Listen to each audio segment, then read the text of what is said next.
Hello, in this lecture, we are going to continue with the postulates of quantum mechanics. We have already discussed the first postulate, and today I'm going to discuss the other postulates.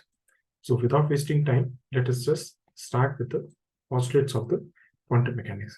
Just give me a minute.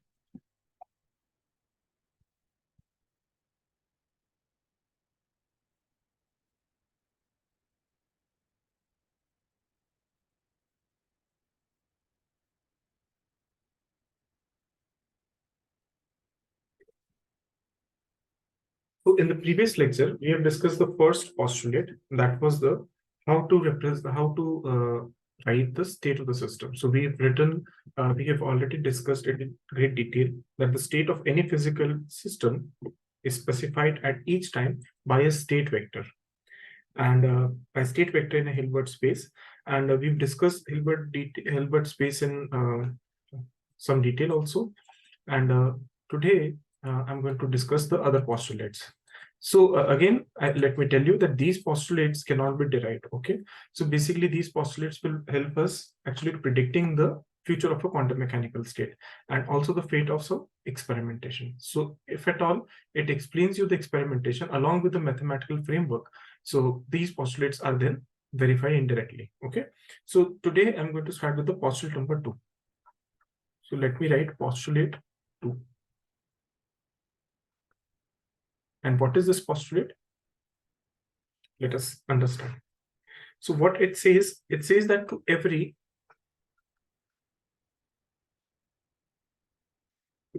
physically measurable quantity,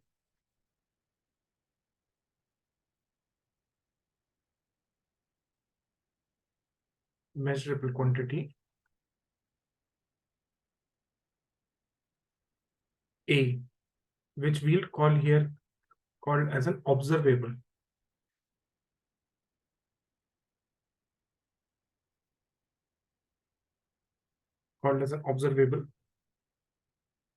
There corresponds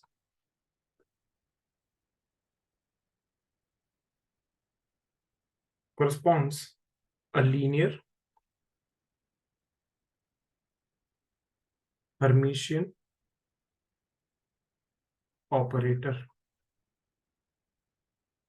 Okay, so what this particular postulate states that instead of writing momentum, instead of writing kinetic energy, instead of writing position x, here we are going to replace all these dynamical variables, which are called as observables in the quantum mechanics, by some suitable linear Hermitian operators. Okay, so this is a second postulate of the quantum mechanics. So what we are going to do, we are going to replace the physical observables. We are not going to use them as such. We are going to use them by replacing them with some you can say some linear Hermitian operator. We'll come to all these things, all these three terms that are written here, but let us just understand. Let's say, for example, if I want to write position coordinate. So position coordinate, let's say position coordinate is your you can say observable. So your position coordinate in x-axis, let me write. So in x-axis, if I write, it will be simply x only. So corresponding to this, the operator will also be x. And I'll come to all these things. What is an operator? I'll come to all these things. For example, with regards to momentum, and let us say x component of the momentum, so that things would become easy. So if I want to write the x component of momentum, the operator corresponding to this would be minus iota h cat del by del x. What would be the kinetic energy then? So kinetic energy is represented in classical as p square upon 2m. So I'll write as px square upon 2m. So correspondingly here, the definition would be minus of h cat square upon twice m, and then you have this del square upon del x square. Okay, how would you represent energy term? So total energy is given by what? Kinetic energy plus potential energy. So total energy is represented by something called as Hamiltonian operator, and it is given by minus of h cat square upon twice m. I'm writing in one dimension only, del square upon del x square plus v x, and as also it can be a function of t v x. Okay, so I have written only in the space variant, space coordinates only. Okay, I'm not taking time right now. So accordingly, so what happens is in quantum mechanics, the postulate number 2 states that all the physical observables that you can think of, like for example, angular momentum, Lx, Ly, Lz, they can also be written in form of operators. They can also be written in form of operators like L by Pz minus Zp by, sorry,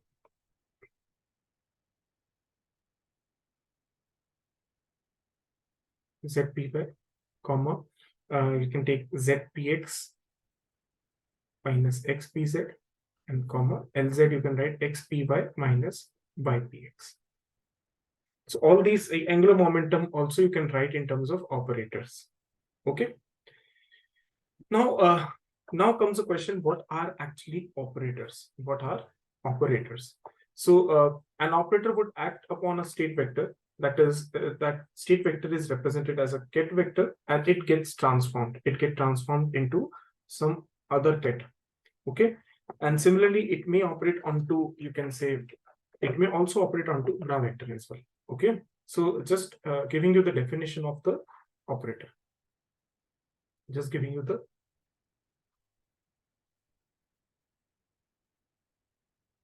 definition of operator. So what is the definition of operator? An operator is a mathematical rule, you can say. It is a mathematical rule which, when applied to a state vector, which when applied to a state vector,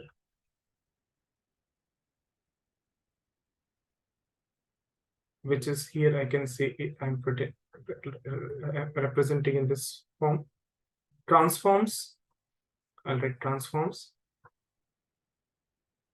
into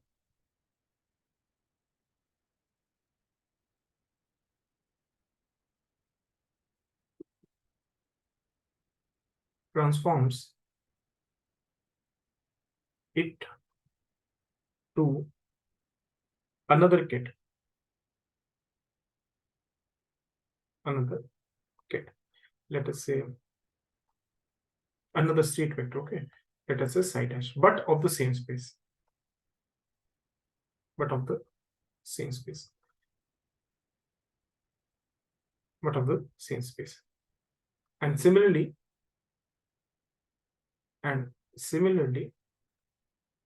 if it acts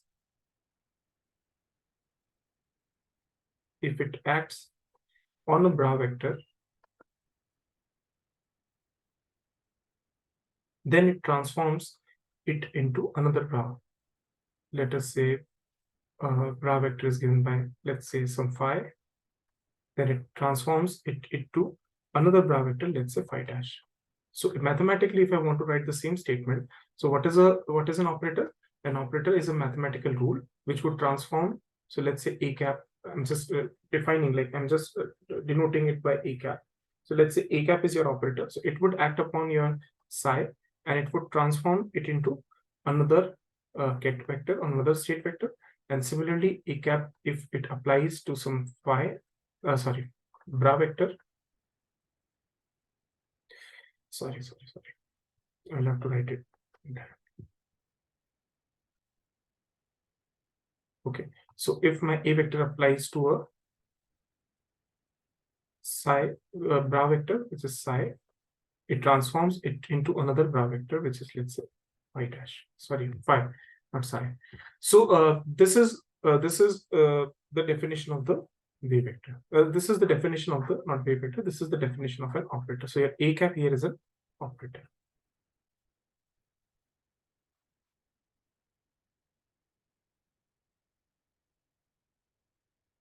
A cap here is an operator, and we'll see that operators, we can also represent it in terms of matrix. So we'll see that operators can also be represented in form of matrix. Lately we'll be able to see. So there are different operators. Let's say you know that there are operators that I have written. So for example, I can use momentum, linear momentum operator by writing minus iota hk del by del x. I can also write, and in 3 dimension it will be grad. Del, sorry, this operator is del. Let's say it applies on some function, psi is a function of r. So this particular thing is your, I should write linear momentum operator. So I'll write it as linear momentum operator. This is called as linear momentum operator. Okay. Similarly, if I, let's say, if I'm using something called as parity operator, I'm going to teach you all these things, don't worry. If I apply a parity operator, so what will happen? It replaces this r by minus r vector. So what is going to happen? So this is what is going to happen. So basically what has happened on application of this operator, which is the, I'm just encircling it. This is the operator, this on application of this operator on psi. So this operator is what? This operator is your parity operator. And an application of the parity operator, what is happening? Your you can say your wave function is transforming into another wave function, or you can say your state vector transforms into another state vector. So this is what an operator does on the state vector. Another thing that you should keep in mind, that not always you will find that your operators commute. So not always you will find. So it is not a general rule as such. Okay? It is not necessary that the operators will always commute. Not always. So in general, you would understand that it not always your operators commute. Let's say there are two operators, A cap and B cap. It is not necessary that A cap B cap is equals to B cap B cap. It is not necessary that A cap B cap is equal to B cap B cap. Okay. However, the product of operators is associative. However, the product of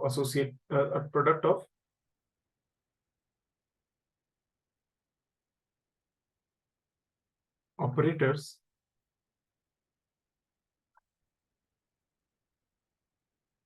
is associative. So let's say if I'm saying I'm operating A cap, B cap, C cap, it is equals to like this thing. So whether I apply C cap first and then apply A cap, B cap, or I can apply B cap, C cap first and then apply A cap. This is one and the same thing.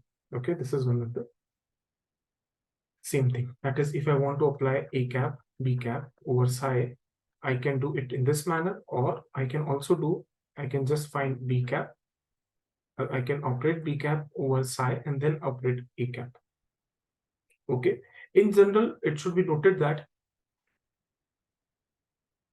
I'm just writing here. It should also be noted. It should be noted that this quantity in general, let's say I'm operating an A cap over some psi, and then again, like for example, I'm sandwiching this operator between this phi and psi, then in general, this represents a complex number. This generally represents a complex scalar. Okay. And second thing that one needs to remember is that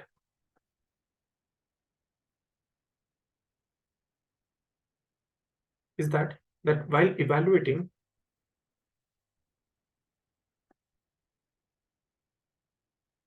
so it does not matter whether you apply this A cap first on ket or first on bra vector. So for example, it does not matter that if one first applies on A cap over psi and then applies, then takes, you can say, takes the bracket, or first one applies A cap to the bra vector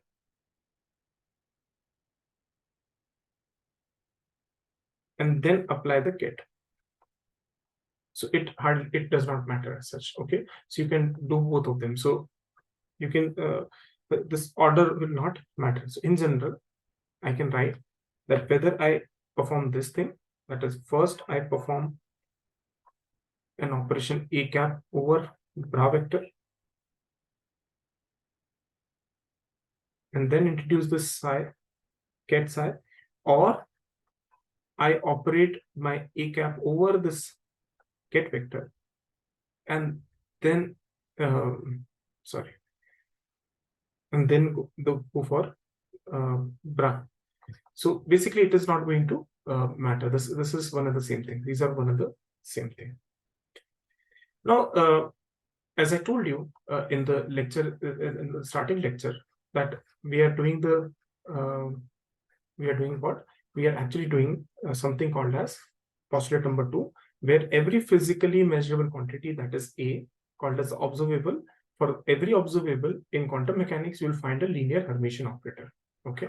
So, and this operator is linear, and this operator is also Hermitian. So now, after having known what is an operator, let us understand what do I mean when I say the operator is linear. So what do I mean when I say that operator is linear? So what do I mean when I say my operator is linear? Okay.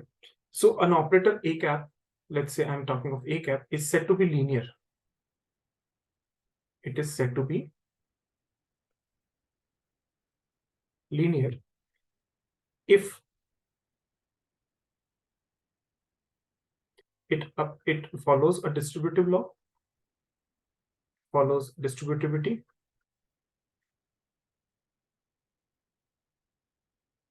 and it commutes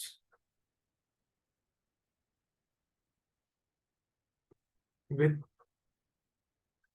constants. What do I mean when I write both of these things? So when I mean distributivity, so if I'm applying this operator over some linear combination of state vectors, that is psi1 and psi2, it is going to get distributed. So basically it is going to get distributed.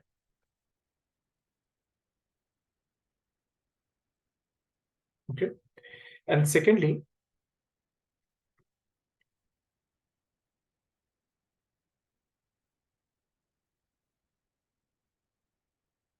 if I do this way, or if I do this way as well. So for example, if I apply this particular vector over the bra,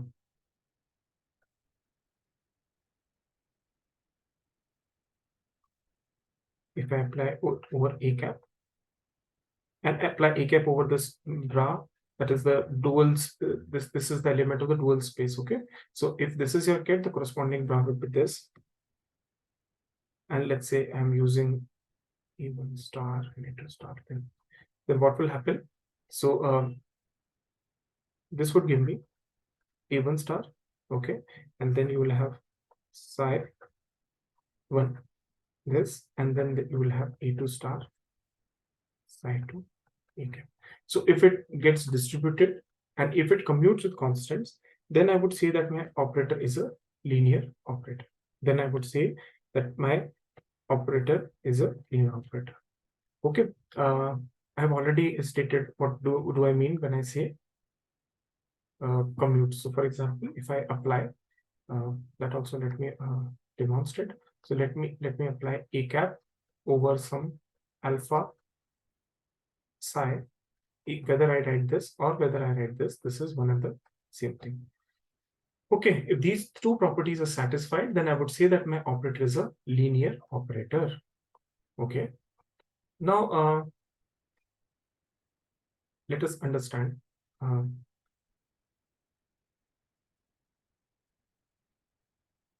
further.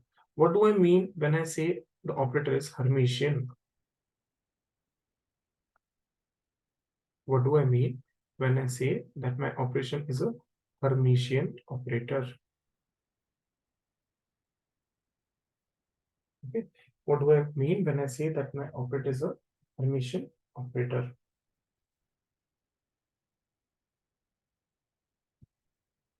So for that,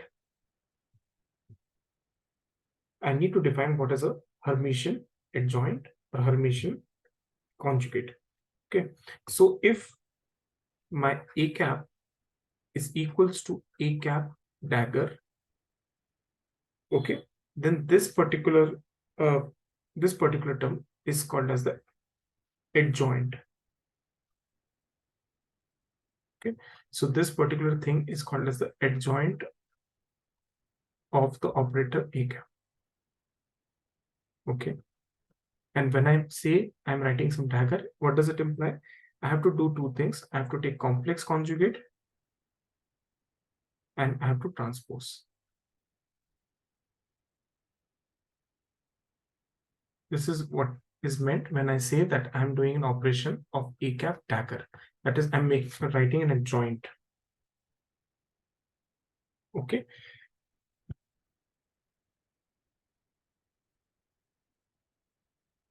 Okay. So in general term, if I say that I'm doing an adjoint or Hermitian adjoint of a cap, then how can I define it? I can define that, let's say this is my a cap.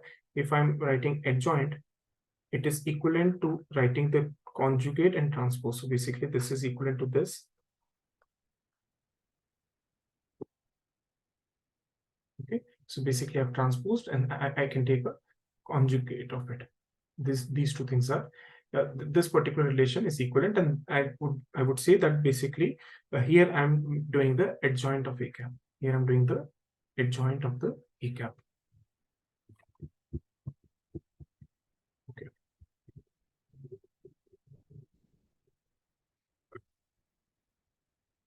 So there are certain rules for these adjoint operation. Let me state them.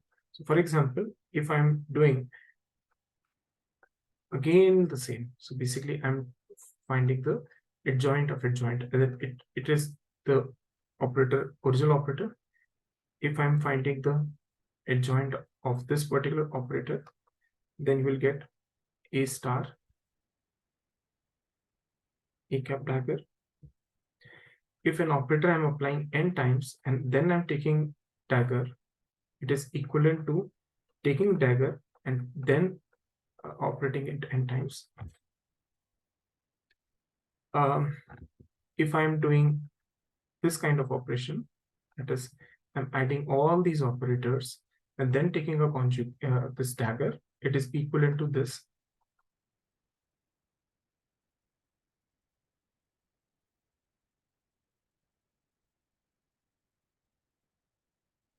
Okay, and if just in the sense of operation, let me write it also.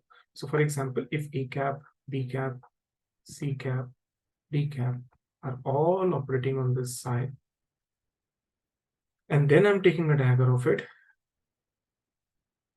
this is equivalent to writing this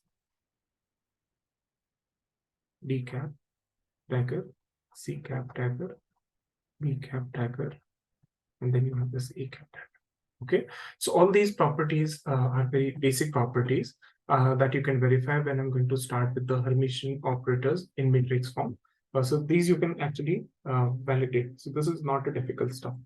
So understand, when an operator is equivalent to its Hermitian adjoint or simply adjoint, then the operator is said to be Hermitian. So basically what is, again reiterating, if your operator is such that if you take the transpose and conjugate of it, so that is a dagger is equals to a, then I will say that my a is a Hermitian operator. I will say that my a is a Hermitian operator.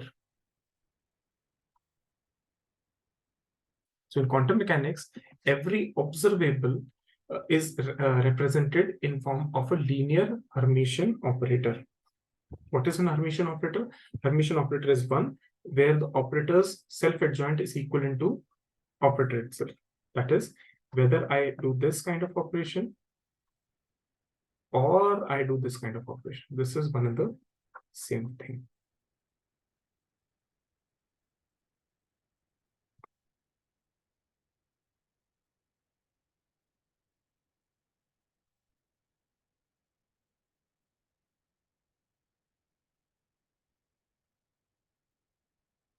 Because when I'm saying that when I'm saying that my operator is Hermitian, then my a cap dagger would be equal to simply a cap. So basically in the left hand side, now I'm not writing a cap dagger. Instead, I'm just writing a cap. So if this is the case, then I would say that my operator a cap is an Hermitian operator.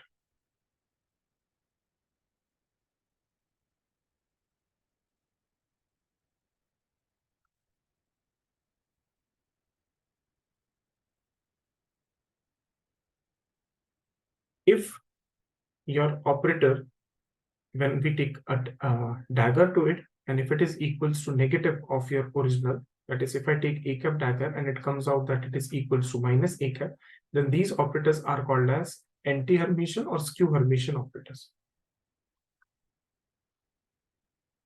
So you might be feeling that these are almost similar kind of treatment we see in matrices. Yes, indeed, because operators, now we are going to see as we're going to progress in this lecture series that we can represent it using matrices also. Okay, so okay. Now let us see. Let us see.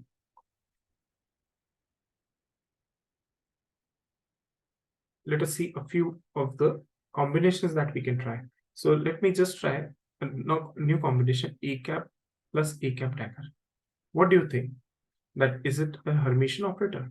So in order to check whether it is a Hermitian operator or not, let me say it equivalent to some new operator. Let's say b cap. So let's say b cap is equal to a cap plus a cap dagger. Now, what in order to check hermeticity, what I'm going to do, I'm going to take a dagger operation on both ends.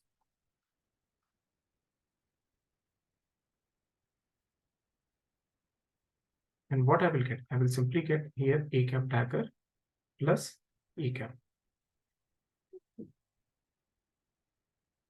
and which is again equivalent to what? B cap only. So basically, I would write that this particular linear combination of these two, that is a cap and a cap dagger, will again be a Hermitian operator only.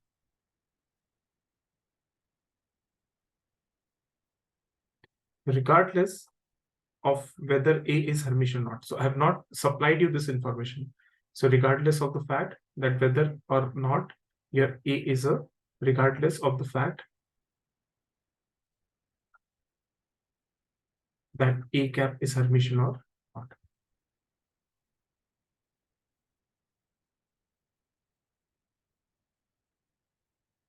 Okay.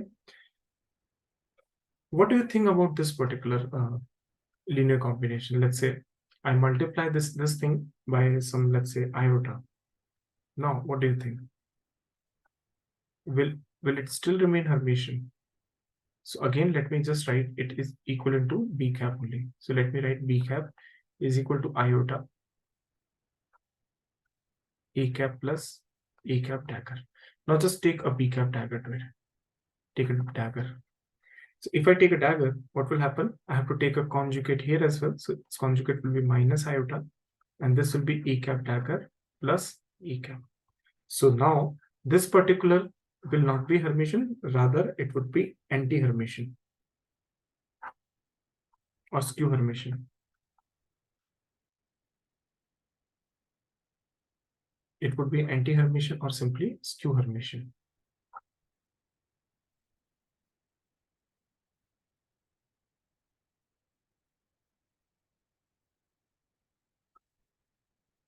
What do you think about this?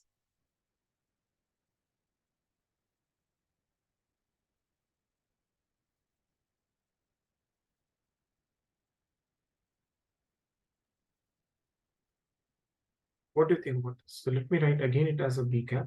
So your B cap is iota, A cap dagger, A cap minus, sorry, this is I think dagger here. Okay, A cap dagger. And now let us take a B cap dagger. So basically it will be minus iota into A cap dagger minus simply A cap. And it will give you iota, and this will be A cap minus A cap dagger. So basically, if I'm writing B cap dagger, so B cap dagger comes out to be equivalent to B cap only. Okay, so again, I would say that this particular operator is an Hermitian operator.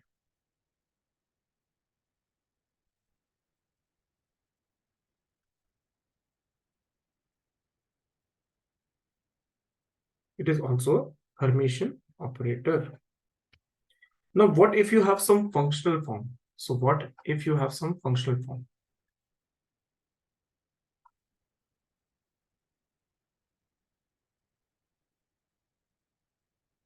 One, ask about a functional form of operator. One, ask about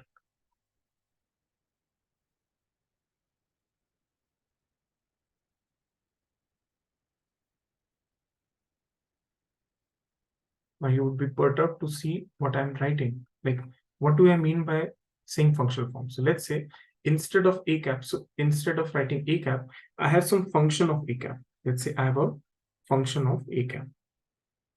Now, how to test whether this particular function of a cap is hermiticity? How to check the hermiticity of this functional form of a cap? How to check the hermiticity of the functional form of this uh, operator? Okay, so if in order to do that,